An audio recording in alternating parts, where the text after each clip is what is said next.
Hello, my name is Lee Owens, and today I'm going to give some tips on driving. I'm going to talk about some of the more high level techniques that I employ and that I don't think are talked about enough. And I'm also going to start with some of the more basic techniques and things that you should be looking for when you're driving around.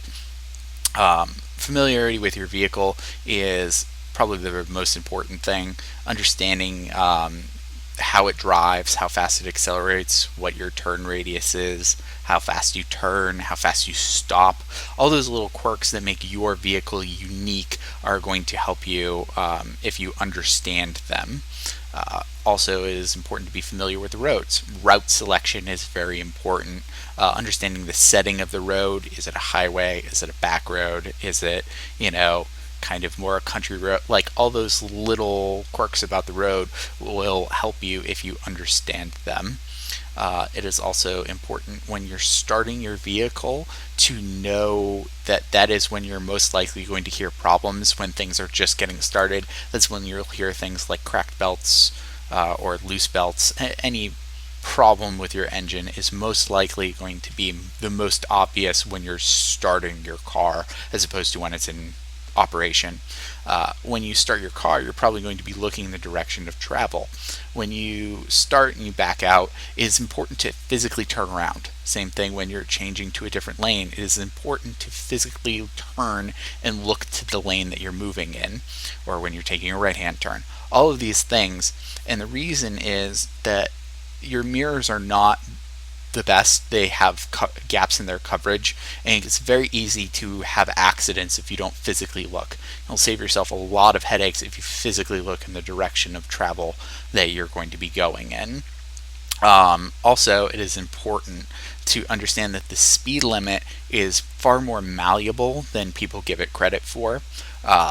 It says 85 here, but if it was raining or snowing or there's road work, it's likely that you would want to lower that and go at a more moderate pace. It's important to be conservative with your speed in inclement positions. So the speed limit acts as like an upper bound instead of a rote, you will go this fast on this road.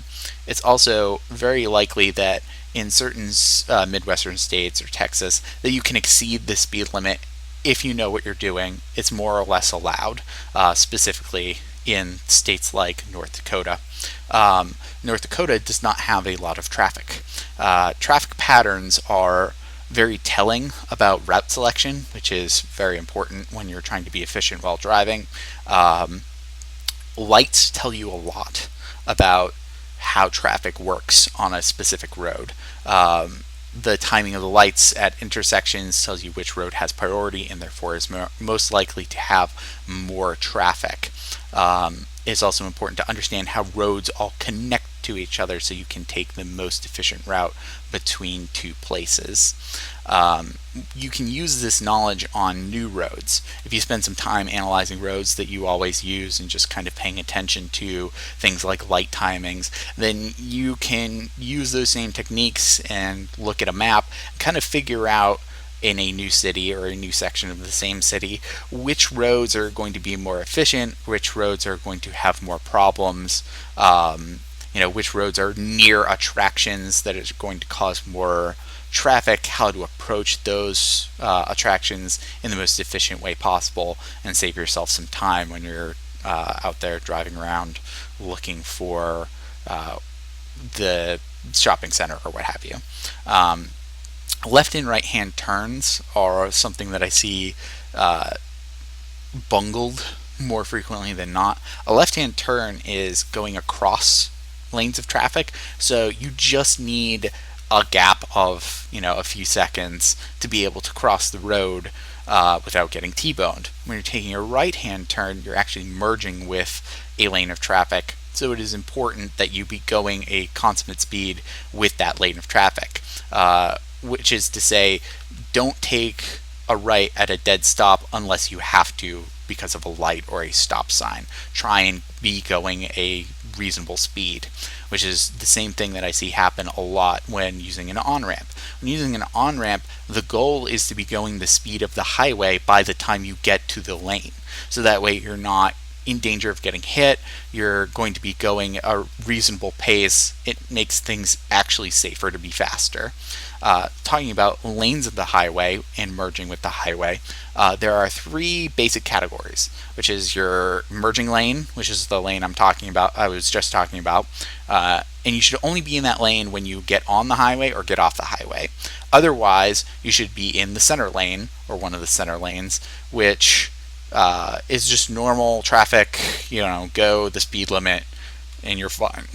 If you want, though, you can pass those cars by moving to the far left lane, which is the passing lane. The passing lane you should only be in if you are physically passing other cars.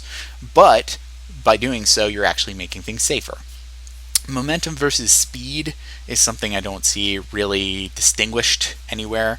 Momentum is your speed times your mass. So the more massive you are, the harder it's going to be for you to stop at the same speed. So the truck versus the Tron car earlier, the Tron car will be able to stop immediately. The truck will not be able to stop immediately, nor will it be able to turn, things of that nature. It should be more conservative and more aware because of how much more momentum it has, and that's a very distinguishing thing. Talking about which lane you should be in, the lane is determined by where you're going, but if there's a left-hand turn light, you can be in the left lane and it will likely be shorter than the right lane that doesn't have it. And I think that covers most of the things that I wanted to talk about. Thank you for your attention, and goodbye.